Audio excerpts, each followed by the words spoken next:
April 15th, 1912. The world watched in horror as the unsinkable Titanic met its icy fate in the North Atlantic. But what if it didn't? What if the Titanic survived its maiden voyage? How would history have changed? The Titanic wasn't just a ship, it was a symbol of progress, wealth, and human ambition. Carrying over 2,200 passengers, it was a floating palace of innovation. Its journey was destined to change lives. But what if its course had gone uninterrupted? In our alternate timeline, the Titanic narrowly misses the iceberg. Captain Smith orders a course correction just in time. The passengers awaken the next morning, unaware of how close they came to disaster. But the real ripple effects of this event would soon unfold. It is April 18th, 1912. The world holds its breath as the Titanic, the largest and most luxurious ship ever built, glides into New York Harbor under clear skies. Her voyage has been smooth, her passengers eager to set foot on land after days of indulgence on the Atlantic. The city buzzes with anticipation. Reporters crowd the docks, eager for stories, and onlookers gather, craning their necks to catch a glimpse of the grand ship of dreams. The gangway is lowered, and the first-class passengers disembark, their presence as dazzling as the ship itself. Among them is John Jacob Astor IV, arm in arm with his young wife, Madeline, who carries the hope of the next Astor generation. Cameras flash as they step onto the docks, their opulent attire a testament to the wealth that made their passage aboard the Titanic possible. Astor, ever the visionary, speaks briefly to the press about his plans to invest further in New York real estate. His survival, some would later say, ensured the skyline of the city would continue to climb to new heights. Not far behind is Benjamin Guggenheim, his demeanor as bold as his business ventures. His name is already synonymous with mining, but rumors swirl of a pivot into politics or philanthropy.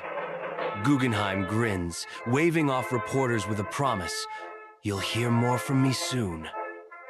Next come the second-class passengers, faces alight with relief and wonder. Among them is Lawrence Beasley, a schoolteacher from England. Clutching his journal, he reflects on the ship's grandeur and the conversations he shared with first-class intellectuals. For Beasley, the Titanic has been more than a voyage, it's been an education. He vows to write a book chronicling the experience, though its tone will lack the tragedy that might have been. The third-class passengers file out next, many clutching meager possessions, their faces a mix of exhaustion and hope. Among them are families who sold everything to buy passage, seeking a brighter future in the new world. For them, the Titanic is not just a ship, it is a bridge between despair and opportunity. Little do they know, their descendants will one day recall this journey as the moment their family stories changed forever.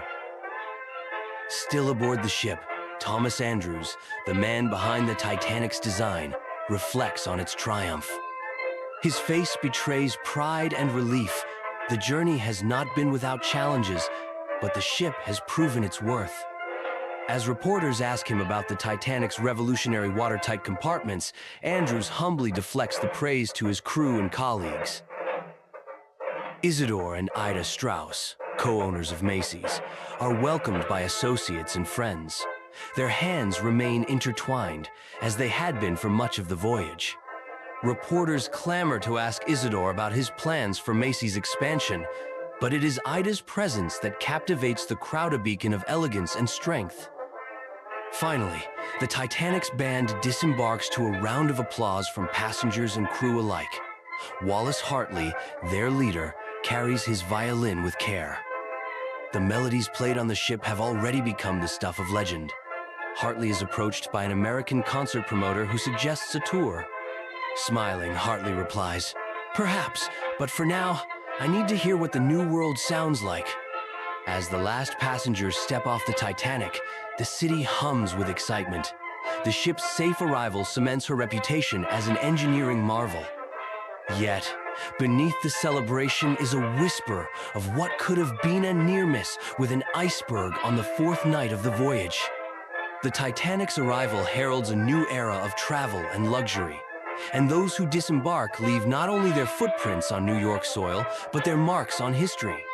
They are the dreamers, the builders, the risk-takers, and for them, the Titanic's maiden voyage is not the end of the story. It is the beginning.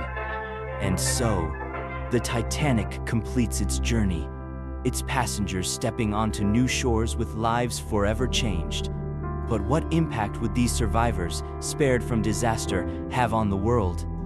How might their stories, their innovations, and their actions shape the course of history? What if the Titanic's survival transformed the future? Join us in part 2 as we imagine the lives of the passengers and the world they might have influenced.